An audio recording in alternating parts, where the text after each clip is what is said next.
Hello friend, welcome back to my YouTube channel. तो friend, आज हम बात करने वाले हैं कि जो वैक्यूम सर्किट ब्रेकर होता है यानी विसबी होता है, विसबी का मेंटेनेंस कैसे करते हैं हम। तो देखिए, आपको मैं पूरा स्टेप बाय स्टेप बताऊंगा। यानी जो मोटर का रेजिस्टेंस कितना रहता है, सीआरएम टेस्ट क्या होता है, ये सब आपको मैं बताऊंगा पूरा एकदम डिटेल से है।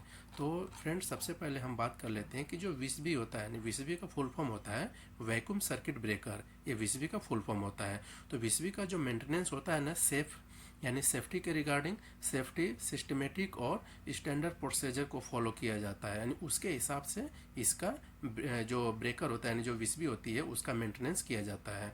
तो जो वैक्यूम सर्किट ब्रेकर होता है 11 केवी पे लगता है, 6.6 केवी पे भी लगता है, 3.3 केवी पे भी लगता है और 22 केवी पे लगता है, 33 केवी पे भी लगता है अकॉर्डिंग टू वोल्टेज लेवल। तो वहाँ पे क्या है कि बहुत हाई वोल्टेज होता है। तो सबसे पहले सेफ्टी फर्स्ट यानी सेफ्टी बहुत ज़रूरी होता है उसको मेंटेनेंस करने के लिए। तो सेफ्टी फर्स्ट में यानी सेफ्टी फर्स्ट में हमने क्या किया है, देखिए मेंटेनेंस करने से पहले आपको क्या करना है, पीटीडब्ल्यू बहुत ज़रूरी है। पीटीडब्ल्यू यानी परमिट टू वर्क। पीटीडब्ल्यू ये कहता है कि यानी जिस लोकेशन के लिए, जिस फीडर के लिए, जिस इक्विपमेंट के लिए आप ले जा रहे हैं, तो पीटीडब्ल्यू जो बनता है एक इलेक्ट्रॉनिक बनता है, एक अपना मैनुअली बनता है। तो जो भी इलेक्ट्रॉनिक हो या तो फिर मैनुअली हो, कुछ भी हो, उससे कोई फ़र्क नहीं पड़ता है। लेकिन यानी पीटीडब्ल्यू आपको बहुत ज़रूरी है, परमिट बहुत ज़रूरी है। किसी भी काम को स्टार्ट करने से पहले परमिट लेना बहुत ज़रूरी होता है।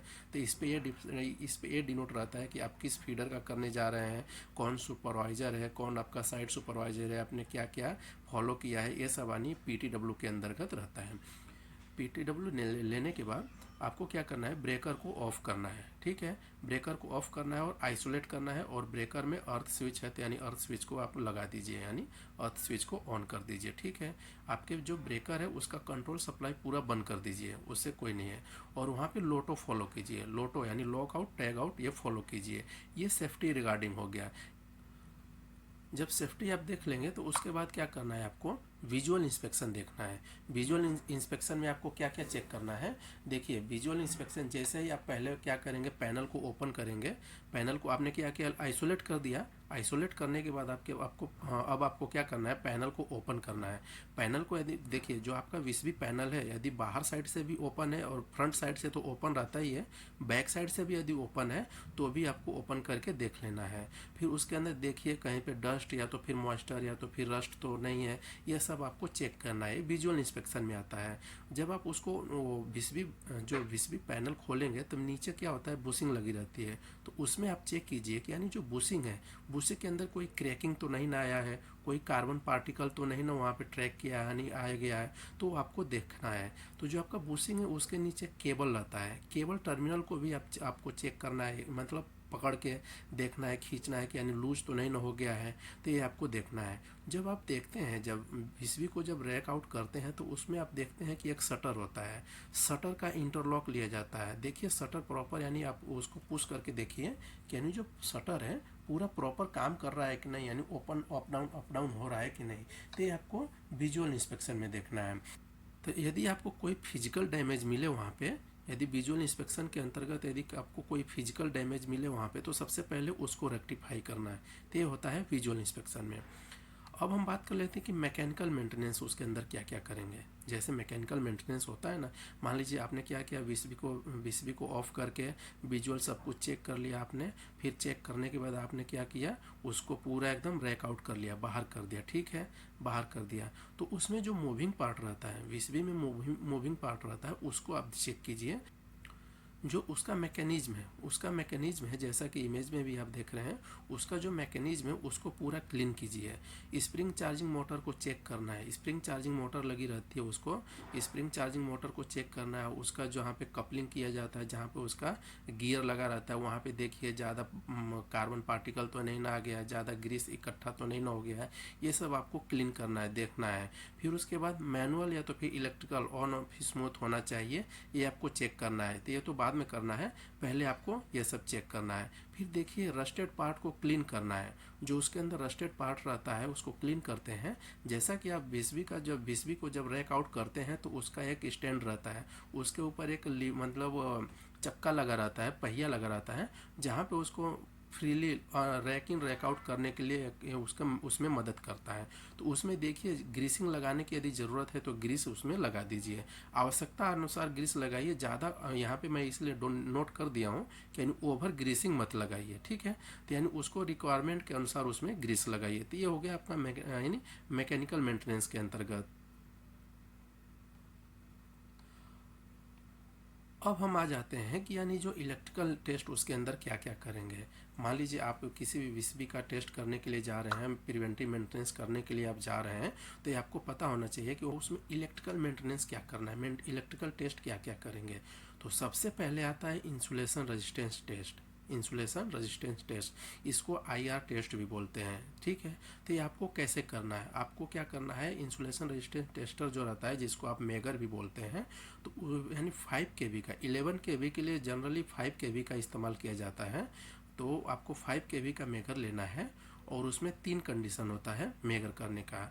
एक आर यानी जो हमारा कंडक्टर है RYB है और ये अर्थ है, ठीक है। आर हमने कंडक्टर को डिनोट किया हुआ है और ई जो है उसके बॉडी को यानी अर्थ को डिनोट किया हुआ है, ठीक है। तो जो आर और ई, सबसे पहले आप क्या कीजिए, जो आपका कॉइल है जैसा कि इमेज में भी आपको दिख रहा होगा, यानी जो आर कंडक्टर है, आर कंडक्टर और अर्थ के बीच में आप मेजर कीजिए। तो वहाँ पे जो वैल्यू आनी चाहिए गीगा ओम में आए, मेगा गीगा टेरा। तो यहाँ पे जो हमने खुद प्रैक्टिकल किया हुआ है, हमने खुद, जैसा कि स्क्रीन पे भी आप देख रहे हैं कि एक प्रैक्टिकल हमने किया हुआ है, तो उसी वैल्यू को हमने यहाँ पे लिखा हुआ है। तो जो हमारी जो वैल्यू आई है आर और अर्थ के बीच में, यानी कंडक्टर जो हमारा आर फेज है और कंडक्टर है अर्थ है, इसके बीच में 6 यानी 6 टेरा ओम से ज़्यादा हुआ है, यानी ग्रेटर देन 6 टेरा ओम आया हुआ है। वाई और ई के बीच में भी 6 टेरा ओम आया हुआ है और बी और ई के बीच में भी 6 टेरा ओम आया हुआ है, ठीक है। तो ये हो गया बॉडी टू कंडक्टर, ठीक है। अब हम देख लेते हैं कि कंडक्टर टू कंडक्टर, जो हमारा ये जैसा कि स्क्रीन पे भी दिख रहा है, कंडक्टर टू कंडक्टर लिया जाता है। तो कंडक्टर टू कंडक्टर हम जब मेजर कर रहे हैं तो यहाँ पे भी 6 ग्रेटर देन 6 टेरा ओम आया हुआ है और वाई और बी के भी बीच में 6 टेरा ओम आया हुआ है और बी और आर के बीच में भी 6 टेरा ओम आया हुआ है, ठीक है। ये हो गया यानी R to conductor, R to earth हो गया, यानी कंडक्टर टू अर्थ हो गया और कंडक्टर टू कंडक्टर हो गया। अब हम देख लेते हैं कि आर आर डैश, मान लीजिए आपका जो ब्रेकर है ऊपर आर और नीचे आर, बीच में आपका ऑफ रहेगा। ये दोनों आप किसी भी कंडीशन में लीजिए, ये ऑफ कंडीशन में करते हैं ये जो है।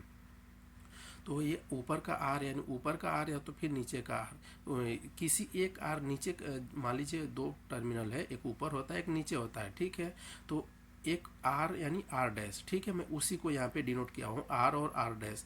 तो इसके बीच में जब हमने मेजर किया तो 6 पॉइंट यानी 6 टेरा ओम से ज़्यादा यानी ग्रेटर देन 6 टेरा ओम आया है। और वाई डैश के बीच में जब हमने मेजर किया तो 6 यानी ग्रेटर देन 6 टेरा ओम आया हुआ है और बी और बी डैश के बीच में मेजर किया तो 6 टेरा ओम आया हुआ है। तो ये बहुत अच्छा हमारी वैल्यू आई हुई है, ठीक है। अब इसके बाद आपको क्या करना रहता है, अगला स्टेप हम करते हैं वैक्यूम इंटेंसिटी यानी वैक्यूम इंटेग्रिटी टेस्ट। यानी जो वैक्यूम रहता है, जो जैसा ब्रेकर में दिख रहा है, जो हमारा ब्रेकर होता है वैक्यूम उसके अंदर भरा जाता है, तो उसका यानी मेजरिंग किया जाता है। तो उसके अंदर क्या होता है, जो हमारा जो वैक्यूम यानी मेजरिंग किट रहती है ना, जो यानी वैक्यूम टेस्टिंग किट रहती है, उसके अंदर हमको वोल्टेज अप्लाई करना रहता है। वोल्टेज अप्लाई कैसे करना रहता है, मान लीजिए हमारा आर फेज हो गया, वाई फेज हो गया, बी फेज हो गया, ठीक है। ये आर फेज हो गया, वाई फेज हो गया, बी फेज हो गया। तो R R dash, Y dash, B dash के बीच में अप्लाई करना पड़ता है 12 kV। हमारा 11 kV रहता है, लेकिन जब उसका नेम प्लेट पे आप देखेंगे तो 12 kV लिखा रहता है, यानी इतने तक वो विथस्टैंड कर सकता है। तो जब आप उसमें कुछ नहीं करना रहता है, सिर्फ वोल्टेज इंजेक्ट करना रहता है। यदि हमारा वैक्यूम सही है तो पास आएगा, ठीक है, पास आएगा। इस भी यानी आर आर डैश में भी पास है, वाई डैश में भी पास है और बी डैश में भी पास है, ठीक है। यदि कुछ लीकेज आएगा तो पास नहीं आएगा, एरर दिखा देगा। अगला हम देख लेते हैं कि यानी जो सीआरएम टेस्ट जिसको बोलते हैं, यानी कॉन्टैक्ट रेजिस्टेंस मेजरमेंट टेस्ट इसको बोला जाता है। तो इसके अंदर क्या होता है, हमको 100 एम्स अप्लाई करना पड़ता है। ये जो है 100 ओम से 100 एम्पियर अप्लाई करना पड़ता है। तो ये हम देख लेते हैं कि ये जो आर वाई ये कैसे अप्लाई करना पड़ता है। मान लीजिए हमारा ब्रेकर जो है आर यानी R phase, Y phase, B phase. तो हमको आर वाई बी के बीच में नहीं करना है, आर और आर डैश ये इसके बीच में अप्लाई करना रहता है। तो मान लीजिए हमारा आर और आर डैश के बीच में 47.9 माइक्रो ओम आया हुआ है, और वाई डैश के बीच में 37.09 माइक्रो ओम आया हुआ है, और बी डैश के बीच में 35.84 माइक्रो ओम आया हुआ है। तो ये जो है टिपिकल वैल्यू यानी 20 यानी मिनिमम वैल्यू आपको 20 से 60 माइक्रो ओम के बीच में आनी चाहिए। तो यहाँ पे हमारा 47, 37, 35 आया हुआ है, तो बहुत अच्छा हुआ। यानी तीनों फेज का ऑलमोस्ट क्या होता है, तीनों फेजों का बराबर होनी चाहिए, ये जो CRM टेस्ट करते हैं हम। अगला हम देख लेते हैं कि जो ब्रेकर में टाइमिंग टेस्ट किया जाता है। जो ब्रेकर में टाइमिंग टेस्ट किया जाता है यानी कि टाइमिंग टेस्ट दो टाइप का होता है, एक हम क्लोजिंग के लिए करते हैं, एक हम ओपन के लिए यानी ट्रिप के लिए करते हैं। यानी क्लोजिंग यानी ब्रेकर को ऑन करना, ओपन यानी ट्रिप ब्रेकर को ट्रिप करवाना। तो इसमें हम क्या करते हैं, R phase, Y phase, B phase यानी सब में हम क्या करते हैं, क्लोजिंग टाइमिंग टेस्ट करते हैं। तो क्लोजिंग टाइमिंग टेस्ट मिली सेकेंड में आता है, इसकी जो वैल्यू होती है मिली सेकेंड में आती है। तो देखिए क्लोजिंग टाइमिंग, जो क्लोजिंग का टेस्ट यानी क्लोजिंग जो टाइमिंग होता है ना, हमेशा ज़्यादा होता है ट्रिपिंग टाइमिंग के मुकाबले। तो जब आप इसमें आर में यानी वाई में और बी में तीनों में जब आप क्या करेंगे, एक आर का फेज यानी आर में, वाई में, बी में तीनों आप कंडक्टर में अपना लीड कनेक्ट कर देंगे, और जब मशीन को ओपन करेंगे, जब किट को ओपन करेंगे ना, तो जो तीनों में यानी जो टाइमिंग टेस्ट उनके बीच का जो कॉन्टैक्ट टाइमिंग होता है ना, कितने देर में ये क्लोज हो रहा है, उसकी टाइमिंग ये डिनोट करता है। तो ठीक है, तो जो लगा है ना यानी 25 मिली सेकेंड है, ये जो मिली सेकेंड एकदम आर में 25 मिली सेकेंड है, वाई में 25.5 मिली सेकेंड है, और बी में 25.5 मिली सेकेंड है। ये क्लोजिंग टाइमिंग का है। अब हम देख लेते हैं कि ट्रिपिंग टाइमिंग यानी उसको ट्रिप भी करवाना है, जब एक बार क्लोज हो गया तो ओपन भी करवाना है। तो ओपन करवाने में जब जो टाइमिंग लगता है उसको यहाँ पे डिनोट करता है, यानी 19.5 मिली सेकेंड लगा हुआ है, इसमें भी 19.5 सेकेंड 5 मिली सेकेंड लगा हुआ है, और इसमें भी 19.5 मिली सेकेंड लगा हुआ है। तो ये होता है टाइमिंग टेस्ट। अब हम इसके बाद देख लेते हैं कि यानी जो कॉइल रहती है ना, उसके अंदर क्लोजिंग कॉइल लगी रहती है, ट्रिपिंग कॉइल लगी रहती है, और उसके अंदर मोटर भी लगा रहता है। तो उसका रेजिस्टेंस भी लेना बहुत ज़रूरी होता है। रेजिस्टेंस लेकर, और जो हमारा प्रीवियस जो पिछले साल का हम रिकॉर्ड से चेक करते हैं, मैच कराते हैं कि यानी उसी के बराबर है कि नहीं, उसी के अकॉर्डिंग है कि नहीं, ज़्यादा कम तो नहीं ना आ गया है रेजिस्टेंस उसका। तो सबसे पहले हम क्लोजिंग कॉइल का रेजिस्टेंस चेक करते हैं। तो क्लोजिंग कॉइल का रेजिस्टेंस यानी 37.4 ओम आया हुआ है। ये हमारे यहाँ की बात कर रहे हैं, जैसा कि मोटर इसके अंदर जो मोटर लगा हुआ है उसका भी मैं इमेज यहाँ पे दिखा रहा हूँ आपको। तो क्लोजिंग कॉइल का रेजिस्टेंस हमारा 37.4 ओम आया हुआ है। स्प्रिंग कॉइल का रेजिस्टेंस हमारा 37.3 ओम आया हुआ है। स्प्रिंग चार्जिंग मोटर जैसा कि स्क्रीन पे भी आप देख रहे हैं, यही मोटर इसके अंदर लगा हुआ है। तो 42 यानी ओम जीरो यानी 42.0 ओम आया हुआ है। तो ये यानी इसका बहुत ज़रूरी होना है लेना। तो कुछ इसके अंदर इतना ही टेस्ट किया जाता है। अगला हम देख लेते हैं कि जब आप ये जितना भी मान लीजिए आपने इक्विपमेंट जो इक्विपमेंट टेस्ट किया है, तो जो हमने यहाँ पे क्या किया कि यानी क्या बताया कि यानी स्टैंडर्ड प्रोसीजर के हिसाब से इसका वैक्यूम का मेंटेनेंस किया जाता है। तो उसका एक चेक लिस्ट बनता है, ठीक है। जो आपने इक्विपमेंट यूज किया है तो उसका सीरियल नंबर यहाँ पे लिखिए।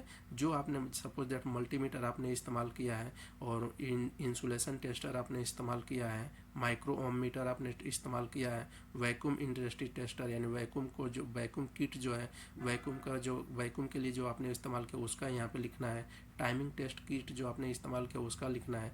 तो वो जो ये तो इक्विपमेंट आपने इस्तेमाल किया है, यहाँ पे उसका सीरियल नंबर भी लिखना है, कौन कौन सा है यानी उसका सीरियल नंबर है वो लिखना है, ठीक है।